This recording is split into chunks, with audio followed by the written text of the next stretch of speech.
കുറേ റെഡ് ക്യാപ്പും ഒരപ്പൂപ്പനെയൊക്കെ കണ്ടു നിൽക്കുന്നതിനിടയിൽ ഇതെന്തിനു വേണ്ടിയാണ് എന്നുള്ളത് പോലും പലർക്കും അറിയില്ല എന്നുള്ളതാണ് സത്യം. യേശു ക്രിസ്തുവിൻ്റെ ജന്മദിനമാണ്. ഏറ്റവും മഹാനായ, എൻ്റെ വിശ്വാസം അനുസരിച്ച് ഏറ്റവും മഹാനായ ഒരു ദൈവദൂതൻ, എൻ്റെ വിശ്വാസം അനുസരിച്ച് അന്ത്യപ്രവാചകന് തൊട്ട് മുമ്പ് വന്ന ഒരു പ്രവാചകൻ,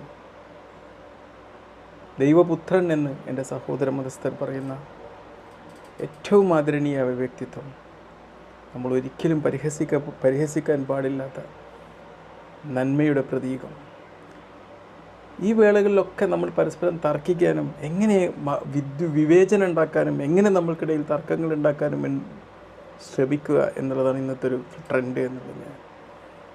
അതുകൂടെ അധികാരത്തിൻ്റെയും രാഷ്ട്രീയത്തിൻ്റെയും ഒക്കെ നേട്ടങ്ങൾ കൈവരിക്കാൻ പറ്റുമ്പോൾ ഞാൻ വെറുതെ ഇന്ന്